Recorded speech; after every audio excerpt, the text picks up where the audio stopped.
why is McDonald's failing in Africa? McDonald's is the most successful restaurant on the planet. I don't know why, but for some reason, I thought that KFC was more popular than McDonald's. McDonald's holds dominance in the US and in the European Union. However, KFC maintains the widest international reach of any quick service restaurant, with China alone housing over 10,000 KFC locations. See, I knew that. McDonald's dominates US and European Union, but KFC is bigger over the rest of the world. By a long shot. It's got the highest revenue. It's the most recognizable brand. That is true. true. There are over 40,000 restaurants worldwide. And the company plans to expand even more. I had to pause only because Bree said big back knowledge. Yeah, what? It is big back knowledge. So what? I like food. You can eat fries under the northern lights, cool off with a McFlurry in the Negev desert, or grab a Big Mac on Guantanamo Bay. Even just a few steps from the Vatican, there's a McDonald's, though some of the cardinals find it perverse. McDonald's... Wait, what does perverse mean? Perverse generally means stubbornly going against what is reasonable. Is it because it's next to the Vatican? I don't know what perverse means. Okay, sorry. Is everywhere. Or at least, almost everywhere. What happened to McDonald's in Africa? Why are the Golden M's so rare across a continent that's home to almost 1/5 of the world's population? It's not like American fast food hasn't found its way into Africa. KFC is here. Pizza Hut is here. Why did he start with KFC? Why did he have to start with KFC? He could have said Pizza Hut first. Even Burger King made it. So why didn't McDonald's? This is the story of a company built on rigid standardization, of global ambition colliding with local realities, of politics and corrupt dictator families, of frustrated customers waiting for fries, and the search for the perfect potato. And I make a video for you guys to see how it looks like. McDonald's got off to a promising start in Africa. In 1992, it opened its first location in Morocco. By then, the so-called burger wars were basically over, an intense race for market share in the $48 billion burger industry. A war waged mostly in competitive, aggressive advertising campaigns. The key players were McDonald's, Burger King, and Wendy's. But by the time that fight went global, one of the three had clearly pulled ahead. During the mid-90s, McDonald's was operating in 100 countries. Damn. It claimed to open a restaurant somewhere in the world every 3 hours. That's insane. Fast food had become one of the purest symbols of globalization, with McDonald's leading the way. And Africa was the next logical step in the race for global dominance. So the Big M eventually came to Morocco too. At the time, a full meal at McDonald's cost about 50 dirham, or $6.25. You would expect McDonald's to be cheap in places like Pakistan too, but even when I go to Pakistan, it's not that cheap. The minimum wage in Morocco was about 75 cents per hour, but people showed up anyway. McDonald's was something Moroccans only knew from movies. Wait, the minimum wage was 75 cents per hour. Basically, 8.5 hours of work for one meal. That's insane. McDonald's was something Moroccans only knew from movies. It was exciting to finally get a taste. The location added to it. You could sit just steps away from the beach. Today, there are many more in Morocco. One of them is here in Marrakesh. We asked Ismail to check it out for us. Hello guys, my name is Ismail. I'm from Morocco, exactly Marrakesh, and today we come here at McDonald's to see how it looks like. McDonald's in Morocco not just place for eating in fast food, but also for spend time with family. Sometimes you find people come here and study in here. Let's go now inside to see how it looks like. So I can't be the only one. McDonald's should have the typical design. This looks so much nicer than a McDonald's in America. Do you guys agree? And she is very, very clean. For the menu also is 100% halal. Halal! McDonald's adapted its menu to Moroccan customs, serving exclusively halal meat and a traditional post-fast menu during Ramadan. Ramadan delicacies. Grimace shake. Why is the Grimace shake a Ramadan special, bruh? What the hell does Grimace have to do with Ramadan? What the hell? McDonald's success is often credited to this exact balance. Standardized products adapted to local tastes. A strategy known as glocalization. The chain was also celebrated as a job creator, particularly for young people at a time when youth unemployment was very high. Beyond just the restaurants, McDonald's created jobs across the supply chain. So, after finding success in Morocco, So globalization is a real thing, and I'm not kidding. Some of the best McDonald's I've had, the best McDonald's item that I've had is probably the Mac Arabia, and you can't even find that in America. It's only in the Middle East. McDonald's branched out to other African countries. In the mid-1990s, South Africa was undergoing a historic transition. Not long before, the apartheid laws had been abolished and the country was starting fresh. McDonald's seized the moment and opened its first restaurant in Johannesburg in 1995. It was the first McDonald's south of the Sahara. But the real breakthrough came in 2011 when McDonald's sold its South African franchise rights to Cyril Ramaphosa, a former businessman and future president of the country. Okay. He scaled the business significantly. By 2025, the country had over 400 Whoa. McDonald's restaurants.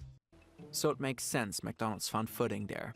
But they're hardly the only places on the continent with expanding middle classes and populations with disposable income.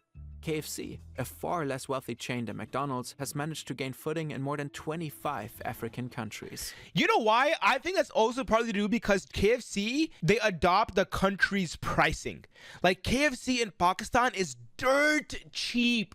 I can get an entire meal at KFC for less than $10. So why is McDonald's in only 4? The answer has 3 components. Number 1, corruption. Whoa. Back in the 90s, I didn't McDonald's expect tried that. to enter Tunisia. The company spent 7 years preparing. It did lengthy market research, obtained licenses, established product supply chains, and found a local franchising partner. But eventually, the deal collapsed. It had been blocked by Tunisia's ruling family, the Al Mataris. They wanted the franchise for themselves. They even warned McDonald's, choose the right partner dude. or face the consequences. McDonald's That's so refused sad. and decided to back out completely.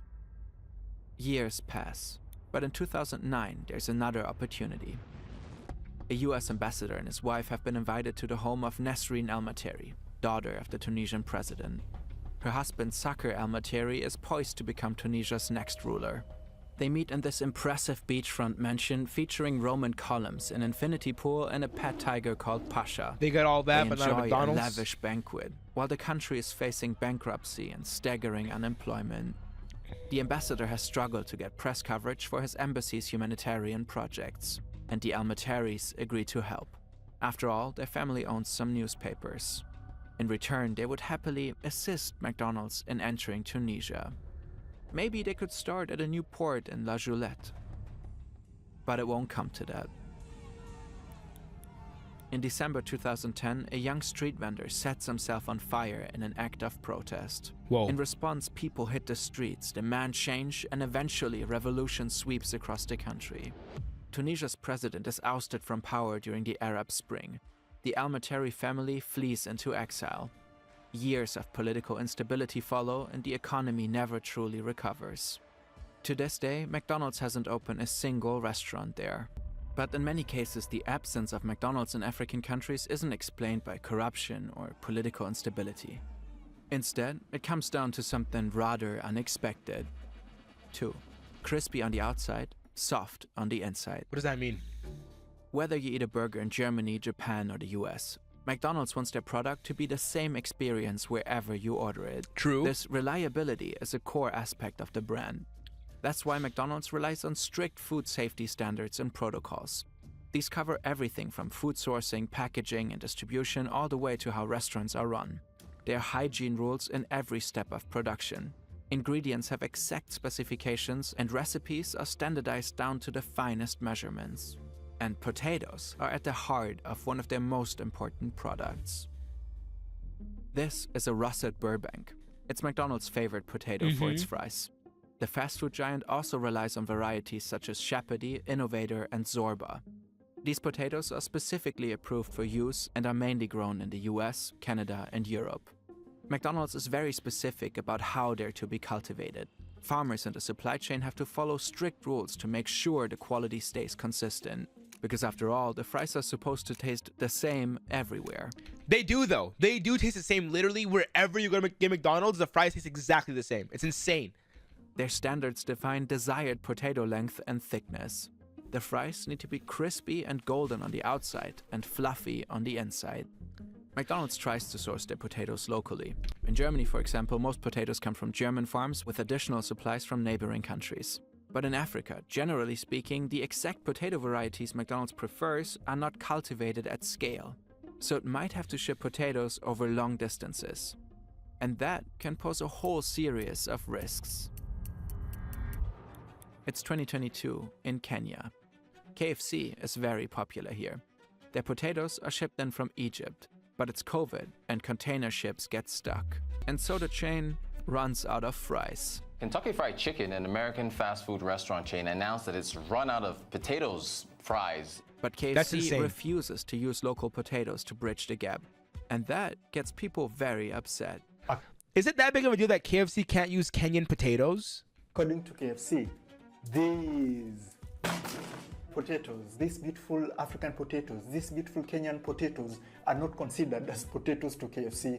Potatoes are the second most popular staple in Kenya after maize. The country is the 5th largest potato producer in Africa. I don't get it. What happened to the potatoes that they are growing in Kenya? They are not good enough for the Kenyan people to eat. Hey man, if I was Kenyan, I'd be pissed too. You're saying our potatoes are dog water? What the hell, dude? It's a double-edged sword because fast food companies obviously want to have the same experience no matter where you get the food from. But then again, if you're localized to a certain country, aren't they used to that taste anyway? Wouldn't it be in your benefit to have Kenyan potatoes? But the issue isn't really the quality of Kenyan potatoes. Just like McDonald's, KFC relies on a specific potato type that turns crispy on the outside and stays soft on the inside when fried. Wait. Crispy on the outside, soft on the inside? That's bullshit. Because anytime I've had fries from KFC, they've been the soggiest, sad fries I've ever had in my entire life. They'd be smacking though. They'd be smacking. But they'd be the soggiest and most limp fries ever. Potato grown by most Kenyan farmers is called shengi, and it doesn't meet these strict requirements. A little off topic, but Burger King actually benefited from KFC's misery by running an ad campaign that mocked its rivals' woes. That's what I'm saying. If they did it anyways, wouldn't it have just helped them? Because Burger King did it and then I guess they got publicity for it. Now, we don't know if McDonald's executives are aware of the Kenya KFC fry crisis of 2022, but chances are they studied it closely and drew their own conclusions. And McDonald's supply chain challenges in Africa go beyond potatoes. They have all to do with the equator. To understand what we mean by that, let's take a look at Nigeria. Okay. The country has a population of more than 230 million people and is one of the largest economies on the continent. On paper, it looks exactly like the kind of market a global fast food giant would want to enter. And in fact, Nigeria has KFC, Domino's, and Burger King. But once again, McDonald's is missing. Really? Likely because while it's economically developed, it's also the ultimate end boss for a reliable cold chain. A cold chain is basically a temperature-controlled supply chain. Its task is to keep products cool the whole time while they're being stored and transported. And depending on the ingredient, the cold chain has to remain uninterrupted to guarantee McDonald's quality and food safety standards. Products like meat have to stay within strict temperature ranges the entire time.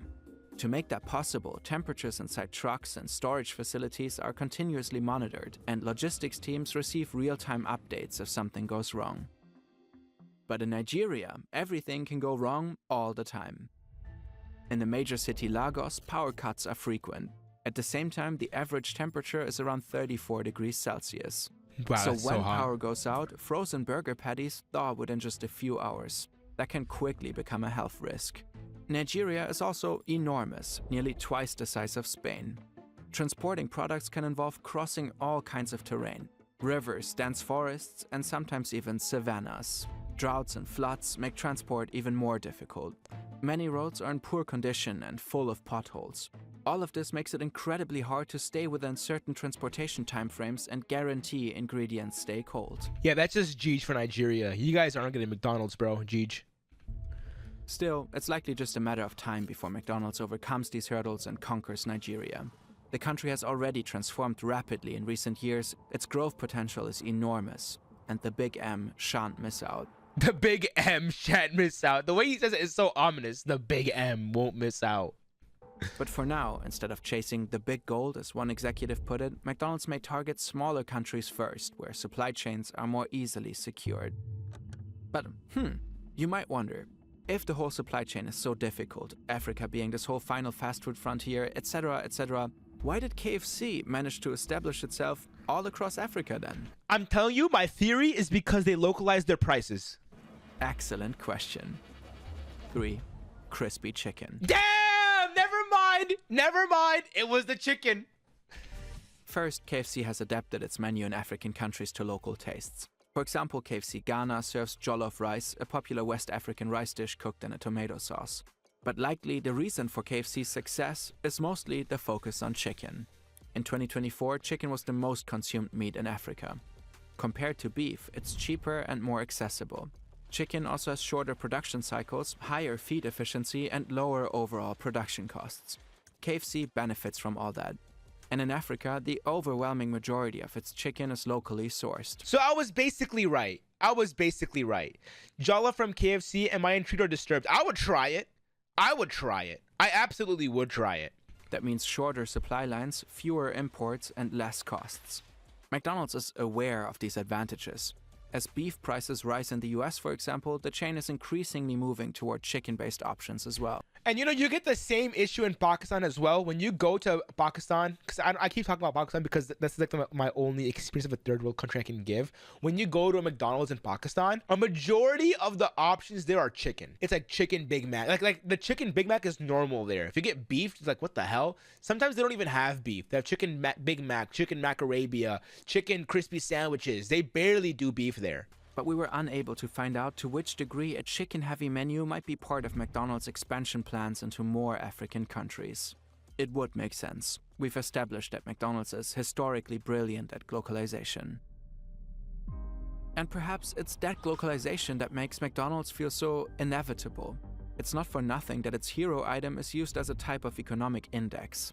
And this inevitability ties into this vague feeling that as places grow richer, they converge towards the same set of brands and aesthetics, just slightly tweaked to local taste. Like, of course there's a McDonald's in Venice, just as there will be matcha lattes and mayonnaise-leaning sushi. For now, it feels like much of Africa is proof that even one of the world's most powerful brands can't just expand everywhere. Crazy. But for how long? Because one thing is clear. McDonald's will keep trying. And as Hemingway put it, change happens slowly and then all at once. The big M will conquer Africa eventually. YouTube, if you guys enjoyed that reaction, please subscribe. W video, W reacts.